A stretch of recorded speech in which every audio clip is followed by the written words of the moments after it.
Push that rock here with Simpson Math. This lesson covers roots of complex numbers. We're going to find the roots with the circle chop theorem. If we have z and it's a complex number and it has modulus r and it has argument theta, when we take the nth root of z, which can be written as z to the 1 over n, then the nth root of z is actually n numbers. There are n numbers that you can multiply by themselves n times to get z. So all of them will have a modulus that is equal to the nth root of the modulus of z. So we took the nth root of r here. Then to get the principal root, what textbooks call the principal root, but I will call the initial chop, you take theta and divide it by n. Now, to get the next chop, you just add in 360 degrees divided by n. Because we're going to chop the circle, a circle up, 360 degree circle, we're going to chop it up evenly into n equal sectors. So we take 360 degrees divided by n, add it in, we do it a second time, we do it a third time, and we keep going. Let's look at an example. So here's a complex number, 256i. So notice that the real part is missing. So it's 0 plus 256i. That makes this an imaginary number. It's up on the imaginary axis, 256 units high. That means its modulus must be 256 because it's 256 units away from 0. And since it's on the y-axis, on the positive y-axis going straight up in a Cartesian plane, then its direction is 90 degrees. 90 degrees is straight up. So in trigonometric form, it's 256 times cosine of 90 degrees plus I times sine of 90 degrees. Or for short, 256 cis 90 degrees. Now, if we take the eighth root, so I'm taking the eighth root of this number z, that means I take the eighth root of the modulus. Well, the eighth root of 256 is 2. And all of the roots of the z, all of the eighth roots will have a modulus of 2. They're all going to have 2. Now, how do I get the direction of the roots? Well, you take 90 degrees and you divide by 8, and that gives you the principal root. So 90 degrees divided by 8 is 11.25 degrees. And that's the principal root, or what I call the initial chop. To get the second chop, you add in 360 divided by 8. Well, 360 divided by 8 is 45 degrees. So I add 45 degrees to 11.25, 56.25. That's my second chop. Add in another 45 degrees, and what do you get? The third chop. Add in another 45 degrees, fourth.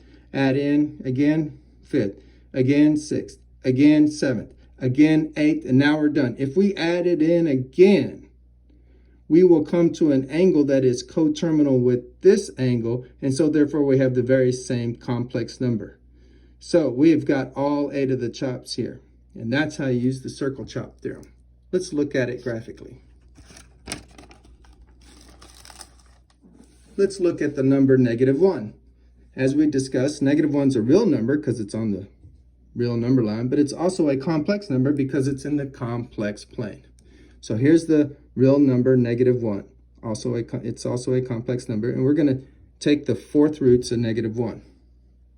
So how do we do that?